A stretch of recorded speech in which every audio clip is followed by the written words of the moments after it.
दोस्तों, एक अनजान वायरस फैलने की वजह से पृथ्वी पर मौजूद सारी औरतें अचानक बांझ बन जाती हैं। मतलब अब वो बच्चा पैदा नहीं कर सकती, जिसके चलते साइंटिस्ट दूसरे प्लेनेट की औरतों को धरती पर लाकर उनके साथ मजदूरी करने का एक मिशन चलाते हैं। लेकिन अब जिन 2 लोगों को इस मिशन के लिए भेजा गया था, वो एक ऐसे ग्रह पर जाकर फंस जाते हैं जहाँ पर सिर्फ औरतों का राज चलता था। तो कहानी शुरू होती है और हमें साल 2802 का समय दिखाया जाता है। यहाँ पर हम 2 एस्ट्रोनॉट्स पनवाड़ी लाल और डुग्गू डायबिटीज को देखते हैं, जो कि अपनी स्पेसशिप में पृथ्वी से एंट्रेंस नाम के एक प्लेनेट की तरफ जा रहे होते हैं, क्योंकि उस प्लेनेट के बारे में वैज्ञानिकों ने पता लगाया था कि वहां पर भी इंसान रहते हैं। हमें यहाँ पर इन दोनों की बातों से पता चलता है कि पृथ्वी पर एक ऐसा वायरस फैल चुका था जिसने औरतों को बांझ बना दिया था। मतलब कि अब वो बच्चा पैदा करने के लायक नहीं बची थी, और इसीलिए ये दोनों चूतिए दूसरे प्लेनेट पर औरतों की खोज में जा रहे होते हैं ताकि पृथ्वीवासी इनके साथ घचाघच करके अपनी पॉपुलेशन को आगे बढ़ा सके।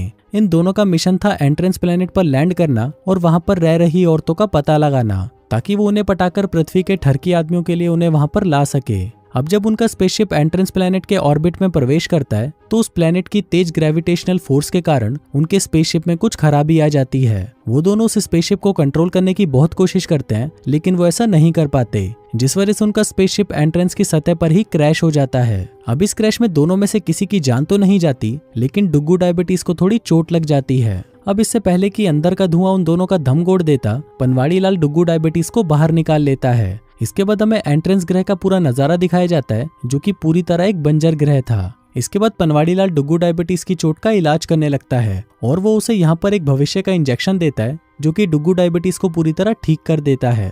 इसके बाद जब ये दोनों आपस में बात कर रहे होते हैं, तभी इन्हें यहाँ पर किसी कुत्ते के भौंकने की आवाज सुनाई देती है। इन लोगों को अब तक लग रहा था कि इस ग्रह पर जीवन का होना इम्पॉसिबल है, लेकिन कुत्ते की आवाज सुनकर ये काफी हैरान हो जाते हैं। जिसके बाद डुग्गू डायबिटीज उस कुत्ते की आवाज का पीछा करना शुरू कर देता है। इसी दौरान उसे वहां पर एक लड़का दिखाई देता है जिसने उस कुत्ते को पकड़ रखा था। डुग्गू डायबिटीज उस लड़के के पास जाने की कोशिश करता है, लेकिन इससे वो लड़का डर जाता है और उसे कहता है कि बछड़ी के मरेगा तू, जो कहकर वो वहां से भागने लगता है। लेकिन इसी दौरान वो कुछ औरतों के एक ग्रुप से टकराता है, जो उसे बंदी बनाकर अपने साथ ले जाती हैं। उधर दूसरी तरफ हम पनवाड़ी लाल को देखते हैं, जो कि अभी भी उस जगह को देख रहा था। लेकिन तभी यहाँ पर एक भूकंप आता है, जिससे उसकी फटकर 464 हो जाती है। इसके बाद पनवाड़ी लाल अपनी हाईटेक वॉच से डुग्गू डायबिटीज को कॉल लगाता है और उसे इस भूकंप का स्केल लेने के लिए कहता है। इसके बाद पनवाड़ी लाल कुछ दूर आगे जाता है और एक बड़े से टेम्पल के पास पहुंच जाता है। फिर वो उस टेम्पल के अंदर चला जाता है, जिसके बाद जो वो देखता है उसे देखकर शायद आप लोगों का भी पप्पू खड़ा होकर सलामी देने लगेगा। वो देखता है कि वहाँ पर थोक के भाव में बहुत सारी पटाखा औरतें मौजूद थीं। अब ये देखकर पनवाड़ी लाल को पता चलता है कि इस ग्रह पर सिर्फ औरतों का राज है। औरतें यहाँ पर शासन करती हैं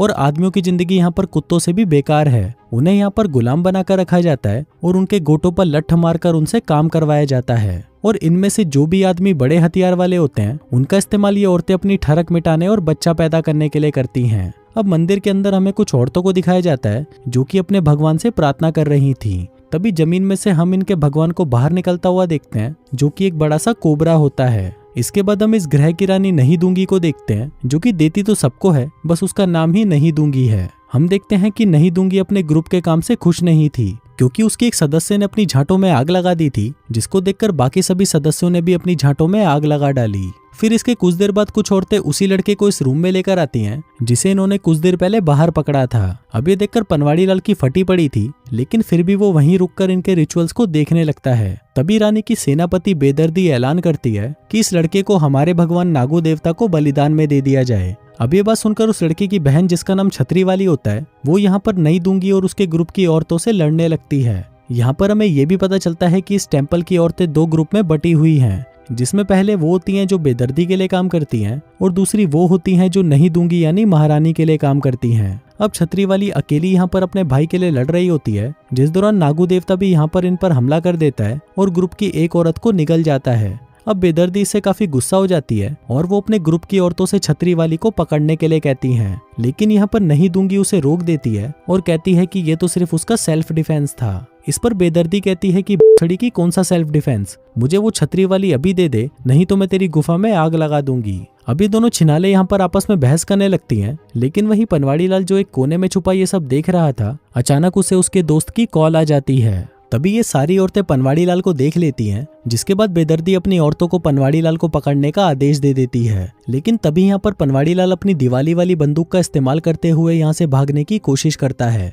अब यहाँ पर हुई इस भगदड़ के चलते वो छोटा लड़का भी यहाँ से भागने में कामयाब हो जाता है। इसी दौरान वहाँ पर पनवाड़ी लाल भी आ जाता है और उस छोटे बच्चे को अपने साथ लेकर इस ग्रह से भागने के लिए अपने स्पेसशिप की तरफ जाने लगता है। अब वो वहाँ से निकलने ही वाला होता है कि तभी बेदर्दी की एक सिपाही पनवाड़ी लाल के पैर पर तीर मार देती है। लेकिन इसके बावजूद भी डुग्गू डायबिटीज और उस लड़के की हेल्प से वो उस स्पेसशिप के अंदर पहुंच जाता है। अब उसे लगा हुआ तीर जहरीला था, जिस वजह से पनवाड़ी लाल धीरे धीरे बेहोश होने लगता है। वहीं दूसरी तरफ सेक्सी रानी रोज दूंगी अपने ग्रुप के साथ वहां पर आ जाती है और बेदर्दी से कहती है कि बड़ी की चली जाए यहाँ से। इस पर बेदर्दी उसे मना करते हुए कहती है कि यहाँ पर औरतों द्वारा आदमियों की गांड मारना पूरी तरह से कानूनी है। लेकिन इस पर रोज दूंगी कहती है कि मैं यहाँ की रानी हूँ और मेरा कहना ना मानना भी कानून तोड़ने के समान ही है। अब बेदर्दी को ना चाहते हुए भी महारानी की बात मानकर वहां से जाना पड़ता है। इसके बाद महारानी उस स्पेसशिप में पहुंच जाती है और वहां आकर उन लोगों से मिलने लगती है। फिर वो अपने पास से कुछ निकालती है और उसे सीधा पनवाड़ी लाल की गांड में घुसा देती है,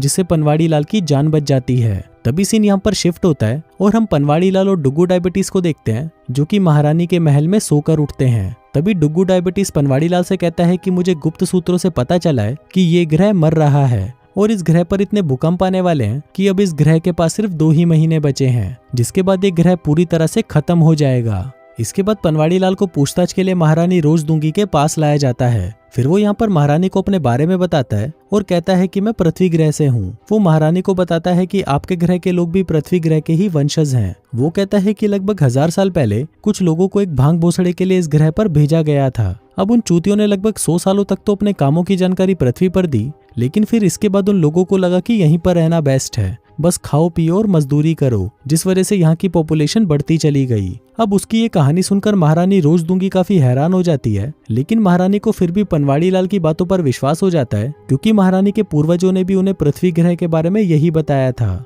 अब इन दोनों की बातों के दौरान महारानी उसे बेदर्दी के बारे में बताने लगती है और कहती है कि बेदर्दी 1 नंबर की छिनाल है। वो एक चूतिए से शाही परिवार का हिस्सा है जो सोचती है कि एक दिन वो भी महारानी बनेगी, लेकिन उसकी हरकतों की वजह से उसे महारानी नहीं बनाया गया, जिसके कारण अब वो अपने लोगों को इकट्ठा कर रही है ताकि वो अपने बल पर सिंहासन को हथिया सके। और जो उसके पास वो बड़ा सा सांप है वो कोई भगवान नहीं बल्कि ऐसे ही बकचोदी है। फिर यहाँ पर पनवाड़ी लाल महारानी को बताता है कि ये ग्रह जल्दी ही मरने वाला है, इसलिए उन्हें इस ग्रह को खाली कर देना चाहिए। लेकिन यहाँ पर महारानी पनवाड़ी लाल की ये बात नहीं सुनना चाह रही थी, इसलिए वो बात को बदल देती है और उसे बताने लगती है कि इस ग्रह पर मर्दों का राज क्यों नहीं है। वो कहती है कि बहुत साल पहले मर्दों ने आसमान में एक रोशनी देखी जिससे बहुत सारे मर्द नपुंसक बन गए, जिसके चलते यहाँ पर औरतों में मर्दों से ज्यादा पावर्स आ गई, जिसके बाद यहाँ पर सिर्फ औरतें ही राज करने लगी। अब अगर यहाँ पर कोई भी मर्द गलती करता है तो सजा के तौर पर उसका हथियार काटकर उसका मुंह काला करवाकर उसको गधे पर बिठाकर घुमाया जाता है। फिर कुछ देर बाद महारानी पनवाड़ी लाल को एक पुरानी सी खदान के पास लेकर आती है, जहाँ पर बहुत सारे आदमी मजदूर के रूप में काम कर रहे थे। रानी बताती है कि यहाँ पर मर्दों का इस्तेमाल या तो बलि देने के लिए किया जाता है या उनसे गुलामी कराने के लिए, और अगर कभी कभी मन हो तो बच्चा पैदा करने के लिए भी। अब महारानी की ये बात पनवाड़ी लाल को पसंद नहीं आती, जिसके बाद जब वो उनकी इन बातों को गलत ठहराता है तो महारानी उसके मुंह पर एक घुसंड मारती है, जिसके बाद उसे यहाँ से ले जाया जाता है। फिर जब रानी के सैनिक उसे यहाँ से ले जा रहे होते हैं तभी बेदर्दी का ग्रुप उन पर हमला कर देता है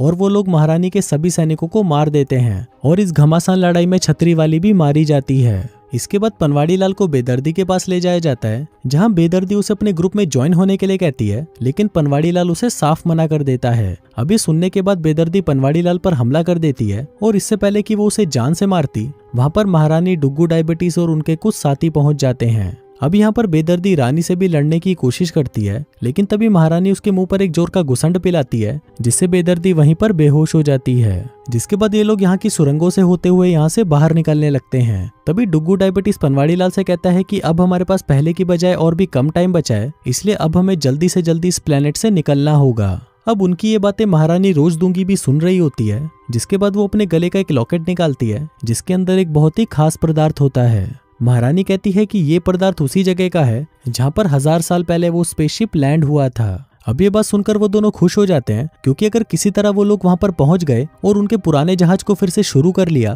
तो ये लोग वापस से पृथ्वी पर जा सकेंगे। अब यहाँ पर रानी भी इनकी मदद करने के लिए तैयार हो जाती है, जिसके बाद वो लोग उस जगह की तरफ आगे बढ़ने लगते हैं जिस दौरान जिन लोगों को बेदर्दी ने कैद करके रखा था ये उनको आजाद भी कर देते हैं। फिर जब ये लोग उस जगह से बाहर निकल आते हैं तो महारानी इन्हें बताती है कि अभी हमें और कई किलोमीटर्स की यात्रा तय करनी होगी क्योंकि वो जगह एक बड़ी सी पहाड़ी के पीछे है। अब यहाँ पर पनवाड़ी लाल रोजदूंगी को भी अपने साथ पृथ्वी पर आने के लिए मनाने की कोशिश करता है। वो उससे कहता है कि पृथ्वी ग्रह तुम्हारे लिए ज्यादा सुरक्षित है, लेकिन रोजदूंगी उसे मना कर देती है। वो कहती है कि मैं किसी को भी गुलाम नहीं बनाती, बल्कि मुझे तो यहाँ रहकर लोगों की सेवा करना अच्छा लगता है और मैं इसी ग्रह के साथ ही यहाँ पर मरना चाहूंगी। इसी दौरान वहाँ पर एक बहुत ही बड़ा भूकंप आता है जिसकी वजह से ये सभी लोग नीचे गिर जाते हैं। अब यहाँ पर डुगू डायबिटीज समझ जाता है कि ये ग्रह तबाह होने ही वाला है। फिर कुछ देर बाद ये लोग एक आदमी के कंकाल के पास आते हैं, जिसके बाद जब डुगू डायबिटीज उस कंकाल की जांच करता है तो उसे पता चलता है कि इस आदमी की मौत आज से लगभग 1000 साल पहले हुई थी और ये तब का कंकाल है जब पृथ्वी से लोग यहाँ पर आए होंगे। अब यहाँ पर वो ये भी बताता है कि कई साल पहले यहाँ पर एक बहुत ही बड़ा धमाका हुआ था जिसमें कई लोग मारे गए थे। अब ये सुनकर महारानी भी समझ जाती है कि ये वही रोशनी होगी जिससे सारे आदमी नपुंसक बन गए थे। अब पनवाड़ी लाल रोजदूंगी को फिर से यहाँ से पृथ्वी पर चलने के लिए कहता है, जिसके बाद ये सभी लोग उस जगह पर पहुंच जाते हैं जिसका नाम था चूचीस्तान और उन्हें यहाँ पर वो बड़ा सा स्पेसशिप भी मिल जाता है। लेकिन तभी वहाँ पर बेदर्दी और उसकी छिनाल औरतों का ग्रुप भी वहाँ पर पहुंच जाता है। अब ये दोनों ग्रुप में कुत्तियों की तरह आपस में लड़ाई होने लगती है, जिस दौरान पनवाड़ी लाल अपनी दिवाली वाली बंदूक के इस्तेमाल से ज्यादातर छिनालों को मार गिराता है, जिसके बाद अब बेदर्दी ही जिंदा बची थी। वो यहाँ पर महारानी रोजदूंगी को लड़ने की चुनौती देती है, जिस पर महारानी भी उसे हाँ कर देती है। इसके बाद इन दोनों के बीच में लड़ाई होने लगती है। अब क्योंकि महारानी बेदर्दी से ज्यादा ताकतवर थी इसलिए वो उसे कुत्ते की तरह मारती है, पर वहीं बेदर्दी भी कहाँ हार मानने वाली थी और वो एक चाकू लेकर तेजी से महारानी पर हमला करने आती है। लेकिन तभी पनवाड़ी लाल अपनी गन से उसे शूट कर देता है, जिससे बेदर्दी वहीं मारी जाती है। उधर कंट्रोल रूम में बैठा डुगू डायबिटीज स्पेसशिप को शुरू कर देता है और ये लोग अब उड़ान के लिए पूरी तरह से तैयार थे। अब क्योंकि महारानी का भी इस प्लेनेट पर रहकर मन भर चुका था इसलिए वो भी इनके साथ पृथ्वी पर जाने का फैसला कर लेती है, जिसके बाद ये लोग वहां से रवाना हो जाते हैं। वहीं इस ग्रह के बाकी लोग हैरान होकर उन लोगों को देख रहे थे, लेकिन वहीं पनवाड़ी को उन लोगों को अकेला छोड़कर जाना अच्छा नहीं लग रहा था, इसलिए वो बाकी लोगों से सलाह करता है कि हमें इन लोगों को भी अपने साथ ले जाना चाहिए। जिसके बाद ये लोग फिर से जमीन पर उतर आते हैं। फिर महारानी स्पेसशिप के बाहर आती है और उन सभी लोगों को स्पेसशिप के अंदर आने को कहती है। वो कहती है कि हमारा ग्रह जल्दी ही खत्म होने वाला है, इसलिए हम दूसरे ग्रह पर जा रहे हैं। उस ग्रह पर हमें और भी आदमी मिलेंगे जिनके हथियार में घोड़ों जैसी पावर होगी। अभी सुनते ही वो लोग काफी खुश हो जाते हैं और उस जहाज के अंदर आने लगते हैं। अब इससे पहले कि वो लोग यहाँ से रवाना होते तभी वहाँ पर एक बहुत ही खतरनाक भूकंप आता है, जिसके बाद जब ये लोग बाहर देखते हैं तो वो पाते हैं कि वहाँ पर वो बड़ा सा कोबरा था जो कि जहाज पर अटैक कर रहा था। अब इससे पहले कि वो और कुछ करता, डुगू डायबिटीज स्पेसशिप को शुरू कर देता है, जिससे निकलने वाली आग से वो कोबरा मारा जाता है। अब फाइनली ये लोग इस ग्रह को छोड़कर पृथ्वी की तरफ निकल जाते हैं और इसी के साथ ही ये कहानी यहीं खत्म हो जाती है।